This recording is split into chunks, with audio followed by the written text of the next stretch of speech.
Something happened a century ago, and it should scare you. The Radium Girls fought a historic legal battle over glowing, radioactive watch dials that destroyed their bodies from the inside. In 2026, the exact same legal battle over consumer safety has returned to the courtroom. But it is not just about vintage watches. Apple is facing federal fraud lawsuits too. That lawsuit should worry you, but before we get to it, let's talk about the blast from the past, the magic element. There's a green light some vintage watch collectors know well. Not the light on the dial, the light on a Geiger counter, right before it starts clicking. Pick up a military watch from the 1940s. A pilot's watch, maybe? Or a diver's watch? Something built for a job where visibility mattered more than style. Point a radiation detector at the face, watch the needle move, and listen.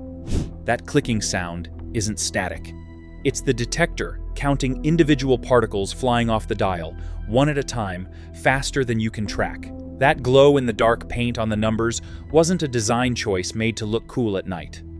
It was radium, the element Marie Curie discovered in 1898, mixed into paint and brushed onto dials by hand so soldiers could read the time in a blackout without striking a match.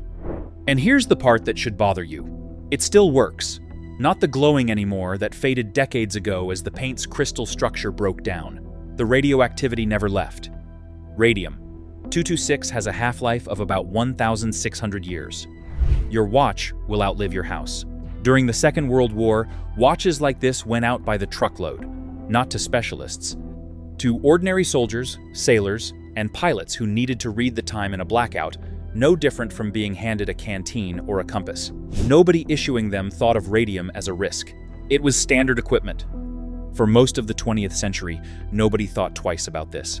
Radium was marketed as a wonder element. Toothpaste had it, water tonics had it, face cream had it. A watch that glowed in the dark felt like a small daily miracle, and the young women hired to paint those dials were told to point their brushes with their lips to get a fine enough line. Lip, dip, paint. Thousands of times a shift. They called them the Radium Girls. Factories in New Jersey and later Illinois employed teenagers and young women to hand-paint dials through the 1910s and 20s, and internal company data showed radium's dangers well before the workers ever heard a word about it. By the early 1920s, several of those women had developed a condition. Doctors started calling radium jaw, their bones disintegrating from the inside, teeth falling out, jaws fracturing from ordinary chewing. One of them, a New Jersey dial painter named Grace Fryer, spent 2 years trying to find a lawyer willing to take on a major American company before one finally agreed. Newspapers at the time called it the case of the women doomed to die, and by 1925, the disease they suffered from became one of the first occupational illnesses ever formally recognized under American labor law. That single legal fight is a big reason a company today can't sell you a product without testing what's in it first. Grace Fryer never wore a smartwatch, but the entire modern idea that a manufacturer owes its customers verified safety data traces back to women exactly like her, dial painters nobody warned, in a fight nobody expected them to win. Keep her name in mind. It matters again later, in a courtroom about 100 years newer. So that's the honeymoon. A glowing watch felt like magic, and almost nobody outside a lab understood what magic actually meant. That's the history. Now picture that same radium, not behind museum glass, but sitting closed in a drawer in a house exactly like yours. Before we move on to the next part, let me tell you this. Most people don't realize this, but buying a watch the wrong way can cost you thousands, and you won't even notice it until it's too late. That's why I created a complete insider guide to buying watches. The goal is simple. I'll help you stop guessing and start buying smart.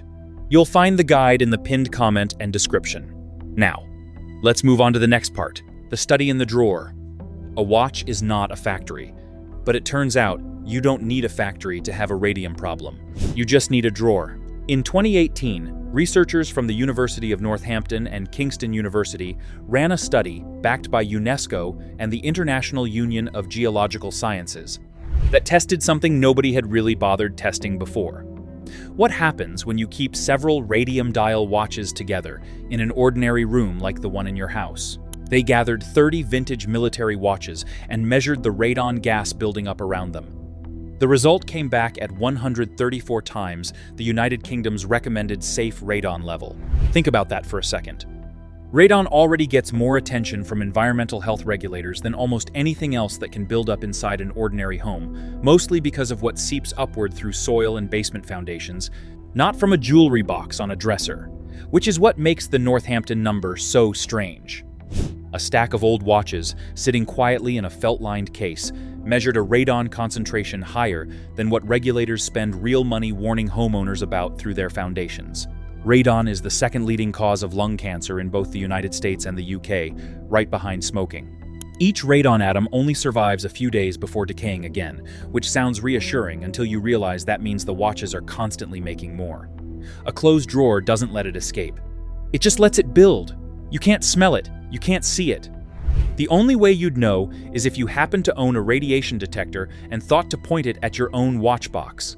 It helps to understand what's actually flying off that dial, because not all radiation behaves the same way. Radium mostly throws off alpha particles, which sound frightening and mostly aren't, at least from the outside. An alpha particle is big and slow, and a single sheet of paper stops it cold. Your watch crystal stops it just as easily. The real danger only shows up if that radium dust ends up inside you, inhaled or swallowed, which is exactly why a cracked crystal matters so much more than an intact one. Gamma rays are the other half of the story, and they're the opposite kind of problem. Small, fast, able to pass through the case entirely. That's the part a sealed watch can't fully block, and it's the part the University of Northampton team was measuring when the number came back at 134 times normal. Here's what really gets me about that study. None of those 30 watches were broken. None of them had cracked crystals or exposed dials. They were just old and closed and doing exactly what radium does. The paint didn't fail. It worked exactly as designed for 70 straight years. That's the whole problem. The industry response to all this has been, generously, mixed. The official position from environmental regulators, including the US, EPA, is that an intact radium watch kept in good condition poses minimal day-to-day risk to the person wearing it, so long as the crystal never cracks and nobody tries to take the dial apart. That's true. It's also the kind of true that skips the part where radon doesn't care whether your watch is intact. It cares whether the room is ventilated. The EPA actually recommends the fix for this, just never for watches specifically. Home radon test kits sit on hardware store shelves for around $20, meant for basements and crawl spaces where gas seeps up through soil. Nobody markets one for a watch box on a dresser, because nobody selling watches has much reason to suggest you test the thing you just bought. A $20 kit and a week of patience would tell a collector more than any auction listing ever will. Almost nobody buys one for that reason. Scroll through listings for these exact watches today on the marketplaces collectors actually use, and you won't find a radiation warning anywhere in the description. Not because anyone is hiding it, because nobody is required to mention it. A seller can write pages about a dial's patina and never once test what's producing that glow. And a buyer can pay full price without ever being handed the number a Geiger counter would show them. Watchmakers who repair or refinish these old dials carry a different kind of risk entirely, one closer to the original factory floor. Sanding down a radium dial or brushing old loom off a caseback throws fine radioactive dust into the air of a workshop, exactly the inhalation risk the Radium Girls faced a century earlier, just now landing on a hobbyist wearing a dust mask instead of a factory uniform. Specialist restorers know to bag and seal that dust. A lot of small watch repair shops never learned they needed to. The industry didn't jump straight from radium to something safe, either. There was an in-between chemical almost nobody talks about. Promethium-147. A rare radioactive element with a half-life of only about 2.5 years. Briefly filled the gap in the early 60s because it was less dangerous than radium and easier to source than tritium at the time. It faded out of use almost as quickly as it arrived, mostly because a half-life that's short meant the glow itself didn't last, and a watch that stops glowing after a few years is a hard sell. Some collectors have taken this measuring obsession further than a Geiger counter needle. One hobbyist testing a batch of 1940s aviation watches The big observation pieces German and Swiss makers built for pilots recorded a Longines military piece from 1942 reading around 2,000 microns per hour off the dial. A similar aviation watch in that same batch pushed his dosimeter completely off its scale. These aren't obscure eBay knockoffs. They're the exact style of watch that shows up in vintage countdown videos as a design icon, sold as a piece of aviation history, glowing softly in auction photos because the radium is still doing its job. Rolex and Tudor actually knew this back in 1962. They just never called it a warning. The warning. Nobody called a warning. Watch a vintage Rolex or Tudor dial close enough, and you'll sometimes spot a tiny dot beneath the 6 o'clock marker, shaped like an exclamation point. Collectors call it exactly that. It first showed up around 1962, and it wasn't decoration. It marked compliance with new U.S. Atomic Energy Commission limits on radium content, a quiet acknowledgement that the older formula carried more radioactivity than the new rules allowed. A year later, brands began stamping a small underline beneath the dial text to signal an even lower dose, tied to the newer, less dangerous element replacing radium, tritium. Think about what that actually means. The exclamation point under 6 o'clock wasn't a design flourish. It was a warning label the company never called a warning label. Nobody was lying to you, exactly. Nobody was telling you the whole truth either. Other brands handled the same transition their own way.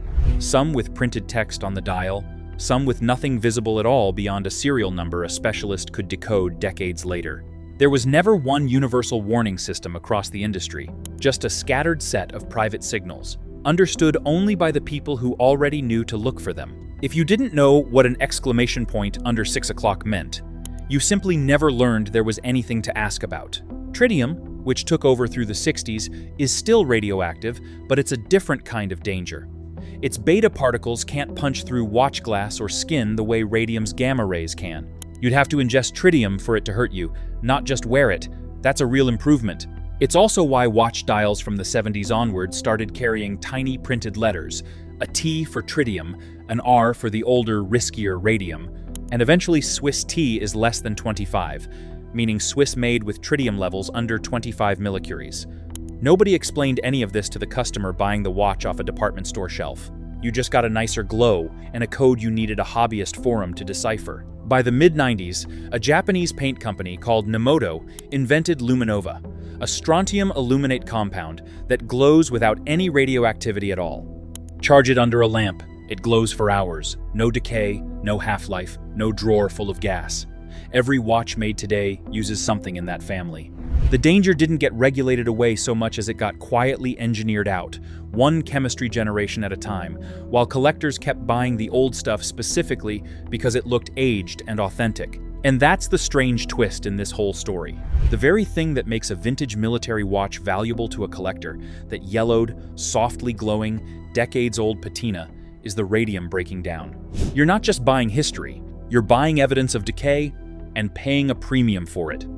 Picture the buyer at an estate sale, not a serious collector, just someone who liked the look of an old military watch in a glass case. She pays $60 for it, slides it onto her wrist, and wears it to work the next morning because it looks sharp with her jacket. She has no idea what's under the crystal. Nobody at the sale mentioned it, because nobody at the sale knew either. That's not a collector's mistake. That's just what happens when a product's real ingredients stopped being anyone's job to disclose 70 years ago, and nobody since has picked the job back up.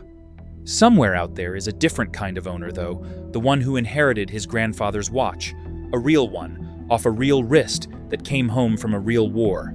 He keeps it in a felt-lined box on his dresser, next to 3 others just like it. He has never once run a Geiger counter over that box. He probably never will. He just likes having his grandfather close. This is exactly the kind of thing watch content creators have started testing on camera themselves, holding Geiger counters up to their own vintage pieces and watching the readout climb in real time. It makes for a strange kind of video. Not a teardown, not a review, just a watch, sitting still, and a number that keeps rising the longer the camera holds on it. That single shot tends to do more convincing than any article could, because there's no interpretation needed. The needle either moves or it doesn't. Still have one sitting in a drawer somewhere? Comment where. Now, here's a hesitation I'll admit to. I'm not telling you to throw out a family heirloom. The actual day-to-day risk of wearing one intact radium watch occasionally is genuinely low. What bothers me is the gap between genuinely low and zero, and how confidently that gap gets papered over by people selling the watches. Specialist disposal firms exist for exactly this reason, and so does the plain advice, straight from restoration guides, to wrap a cracked radium crystal in plastic and wash your hands immediately, rather than brushing the dust off with your fingers. Because the risk isn't really about wearing it. It's about storing several of them together in a closed box, in a bedroom, for years, and never once asking what's building up in the air around them. One watch on a wrist for an afternoon is a very different situation than 5 of them stacked in a drawer for a decade, and most of the fear online doesn't bother making that distinction. That's the watch from 60 years ago. The one on your wrist right now has its own version of this story, and it's happening a lot faster. The Guardian on your wrist. For most of the past decade, a smartwatch felt like the safest thing you could strap to your body. It counts your steps. It watches your heart rate while you sleep. It buzzes when you've been sitting too long. Apple built an entire advertising language around this, telling buyers the device would support a healthier day and offer peace of mind right on their wrist. Industry estimates put annual Apple Watch sales somewhere between 40 and 50 million units, year after year, which means the population wearing one isn't a niche audience anymore. It's closer to the size of a small country strapping the same device to its wrist every single day. Here's the honeymoon. It mostly delivered. Heart rate alerts have genuinely caught arrhythmias early. Fall detection has genuinely called for help when someone couldn't. For a huge number of people, the Apple Watch became less of a gadget and more of a small guardian, worn 12 to 24 hours a day, pressed directly against skin the entire time. And to be clear, the device is engineered with real thermal safeguards built in. Sensors that monitor internal temperature and are supposed to throttle performance or cut power before anything reaches a dangerous level. That system usually works exactly as intended. The lawsuits exist because sometimes, allegedly, it doesn't. The heart rate alerts were real, and the fall detection was real. What was touching your skin the entire time turned out to be a different question. The chemical Apple didn't disclose. Because that's exactly the phrase sitting inside a federal court complaint filed in California, Cavalier v. Apple Inc., case number 5, 25 CV00713. Plaintiffs Dominique Cavalier and Kylie Krizek, later joined by Terry Glazebrook and Heidi Fenton, allege that certain Apple Watch bands, the Sport Band, the Nike Sport Band, and the Ocean Band, are made from a synthetic rubber that contains PFAS, the class of chemicals nicknamed forever chemicals because they don't break down in the environment, or, allegedly, in your body. You've probably heard PFAS mentioned around non-stick pans or waterproof jackets. This complaint puts the same chemical family on the one piece of clothing people never take off. The background isn't a stray blog test. In December 2024, University of Notre Dame researchers published a peer-reviewed study testing 22 smartwatch bands from 5 manufacturers, including Apple, Fitbit, Google, and Samsung, and found a median PFHXA concentration of 773 nanograms per gram, well above what the same lab found in cosmetics. After the lawsuit was filed, the plaintiffs commissioned their own independent lab test of an Apple Sport Band bought directly from Apple's website. That test came back at 1,020 nanograms per gram of PFHXA, a level the complaint says runs 40.8 times higher, not above some outside regulators' guess, but above the exact threshold Apple's own internal full material disclosure program sets for that same chemical, and above the European Union's limit too. Apple tracks this number internally. The complaint alleges Apple blew past its own line by a factor of 40. In March 2026, a federal judge in the Northern District of California ruled on Apple's motion to dismiss the case. Some of the smaller claims got tossed out. The core allegations, fraud by concealment, negligent misrepresentation, and California's consumer protection law, were allowed to move forward into discovery. Discovery is the unglamorous part of a lawsuit where nothing gets decided yet. But Apple is now legally required to hand over its own internal testing data, emails, and communications about what's actually in that banned material, the same records that would have stayed private forever if the case had been dismissed. Grace Fryer never got that kind of access. A century later, the law finally caught up to what she was asking for the whole time. Class actions at this scale typically run 2 to 4 years from filing to any actual payout. So, even if the case succeeds, the earliest anyone affected sees a settlement fund is likely 2027 or later. The company that sold you a health device is now legally required to show what's touching your skin all day. In human terms, the same band marketed as safe enough to sleep in, shower in, and sweat through during a workout is now the subject of a lawsuit, arguing that Apple had a number in its own files for exactly this chemical, and the band blew past it by a factor of 40, not by outside guesswork, but by the company's own estimation, not a fitness accessory. A health product, worn against skin, for 12 to 24 hours at a stretch, exactly the exposure window the plaintiffs say makes it worse, not better. That's chemical exposure. It's slow, and it's a legal argument still being fought out in a courtroom. PFAS, as a chemical family, has been studied for years in contexts far beyond wristbands, cookware, firefighting foam, waterproof fabric, and that broader research is exactly why a court now gets to look at Apple's own internal data instead of taking anyone's word for it. The other Apple Watch problem is neither slow nor abstract, and it's already put people in emergency rooms. That's a chemistry problem, and chemistry problems take years to resolve in court. The next one showed up in an emergency room the same afternoon it started. The burns nobody predicted.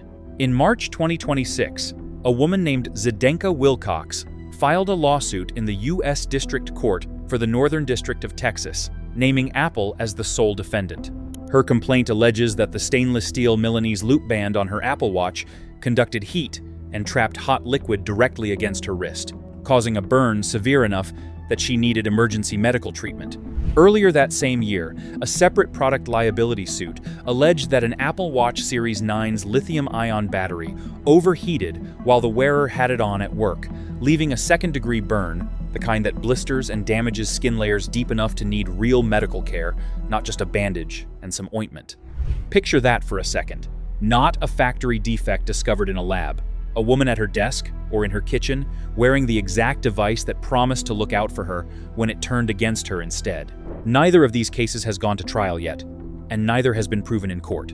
But a filed complaint means a real named person walked into a real courthouse and swore under penalty of perjury that this happened to her exact wrist. That's a different category of claim than a bad review left on a product page. This isn't the first time Apple has settled a battery-related claim on this product. Back in 2021, a class action was filed alleging certain Apple Watch models suffered from battery swelling defects. That case worked through the courts for 3 years, survived a motion to dismiss in 2023, and ended with a federal judge in Oakland granting preliminary approval for a $20 million settlement in early 2025. Apple didn't admit wrongdoing. It also didn't fight the settlement. So, by the time Wilcox filed her burn complaint in 2026, this wasn't a company encountering a surprising new problem. And Apple isn't even the only wearable maker who has lived this exact sequence before. Fitbit, now owned by Google, recalled its Ionic smartwatch back in 2022 after the Consumer Product Safety Commission ruled the device's battery could overheat and pose what it officially called an unreasonable risk of serious injury or death. The recall notice was blunt. Owners were told to stop wearing the device immediately. Roughly 1.7 million units went back. The agency's own summary recorded 115 reports of overheating in the United States, 78 confirmed burn injuries, 2 of them third degree, the category of burns severe enough to destroy tissue and often require skin grafts. In 2025, years after the recall, Fitbit finally settled with federal regulators for $12.25 million. So this pattern didn't start with Apple, and it almost certainly won't end there either. Every major smartwatch maker is running the identical experiment. A battery, sealed against skin, worn for 20 hours a day, and nobody fully knows the long-term answer until the lawsuits start arriving. Still wearing yours right now? You think a lawsuit is the worst part of this story? Wait until you see what happened to one specific person's wrist, the scar shaped like a watch. There's a smaller story buried in all this that I think says more than any of the lawsuits. On Reddit, a user posting as Southern Chest 9084, described an ordinary afternoon in September 2025, sitting at his laptop, when he felt what he called an extreme surge of heat coming off his watch. He pulled it off immediately. The burn matched the exact outline of the device's sensor array on the back of the case, blisters and all. 6 months later, according to his account, Apple's support process had gone nowhere, and the mark on his wrist had settled into a permanent scar. A permanent scar shaped like a health tracker. That's the quiet detail I keep coming back to. A mark on a stranger's arm, in the exact shape of the thing that was supposed to be looking out for him. A stainless steel band conducts heat. That's just what steel does. It's not a defect, it's physics. Nobody built the case to signal that heat before it reached skin. The wearer became the warning system. Still, no recall has been issued. The company has not conceded systemic defect, and both the burn cases and the PFAS case remain contested litigation, not settled fact. Apple has said publicly that its products meet safety standards. A class certification hearing scheduled for later in 2026 in the PFAS matter will decide whether these individual claims even become a unified class action covering the millions of people who bought these bans, or whether they stay scattered as separate lawsuits with far less leverage. If certification succeeds, a company selling 40 to 50 million watches a year suddenly faces the problem of 40 to 50 million potential claimants, not a handful of plaintiffs in a filing cabinet. Legal guidance circulating around the case right now tells current owners to photograph any skin irritation and keep medical records now, before any settlement fund exists. Exactly the kind of paperwork Grace Fryer's generation never got the chance to file until it was too late for most of them. Until then, the only real defense anyone has is the same one collectors use for the radium drawer. Pay attention to what's touching your skin. Give it breaks when you can. And don't assume a health product was tested the way you'd assume a health product should be. That last point is worth sitting with. Most people assume anything sold as a health device passed some kind of standard, the way a medication does, or a car seat. Watches, smart or otherwise, mostly don't work that way. A pacemaker goes through years of regulatory review before it touches a human body. A watch band goes through a design meeting and a supplier contract. Both end up against your skin for hours a day. Only one of them was ever required to prove it was safe first. But watch the shape of the pattern next to the radium watch from the first half of this video. A radium dial from 1943 never got a warning label because nobody understood the danger yet. A silicone watch band in 2026 has decades of chemical safety science behind it, and the warning came from a lawsuit instead of the box it shipped in. Somewhere tonight, someone is doing exactly what you might do in an hour. Taking it off, setting it on the nightstand, never once wondering what's actually inside it, before you put it back on. The watch that glows in a drawer and the watch buzzing on your wrist right now aren't really different stories. They're the same story, wearing 2 different decades. Something you trust completely. Sitting an inch from your skin, quietly doing something nobody thought to check until it was too late to unknow it. Maybe you felt that instinct already. A strange warmth on your wrist you brushed off as nothing. A watch in a drawer you've never once tested. That instinct is worth trusting, not ignoring, because the people who eventually found out the truth in both of these stories weren't scientists.